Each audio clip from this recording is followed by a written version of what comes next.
rings a bell. Henry was having trouble getting his trucks to behave. They bumped and squealed as he dragged them to the quarry for Mavis and Toby. The troublesome trucks didn't want to be filled up with scratchy stones, and they wouldn't let Henry forget it.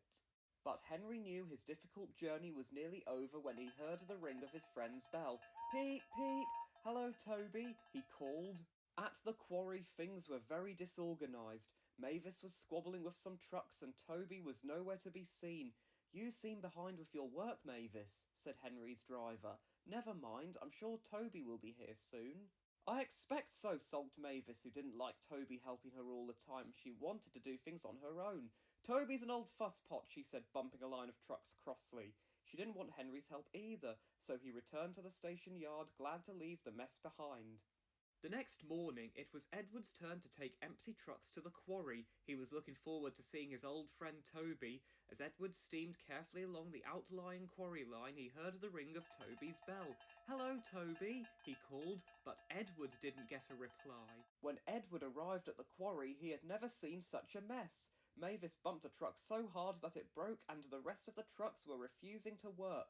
"Toby will help you," said Edward kindly. "I don't want his help," snapped Mavis. "I can do it on my own." "Where is Toby?" asked Edward. "Oh, somewhere, I expect," replied Mavis. "Wherever he is, it must be important for him to leave you in this mess," said Edward's driver. "I'm not in a mess," said Mavis, as the poor truck collapsed in front of her, sending white chalky dust everywhere. That afternoon, Thomas waited for Mavis to bring the loaded trucks down to the station yard, but they didn't arrive. Thomas's driver spoke to Sir Topham Hatt. "There must be something wrong," he said. Sir Topham Hatt was very concerned and decided to go to the quarry himself. Thomas took him right away. On the way, they heard Toby's bell ring. "Stop here, please," said Sir Topham Hatt. "I'd like to check that Toby isn't in trouble."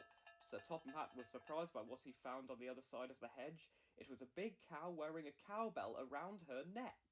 They carried on to the quarry, and there they found Mavis, surrounded by derailed trucks and covered in dust. She didn't expect a visit from Sir Topham Hatt. "What on earth?" he cried. "Where's Toby?" Poor Mavis was so fed up she started to cry. "I haven't seen him all day," she sniffed. "Well, you should have told someone," said Sir Topham Hatt more kindly. He was not cross with Mavis now because he could see she was sorry. Thomas took Sir Topham Hatt to Toby's shed, and inside stood poor Toby with a broken wheel. He thought all his friends had forgotten about him. "We thought we heard your bell," said Thomas, "but it was a cow." Sir Topham Hatt agreed that when Toby's wheel was mended, he would give him a brand new bell so that they would always recognise him.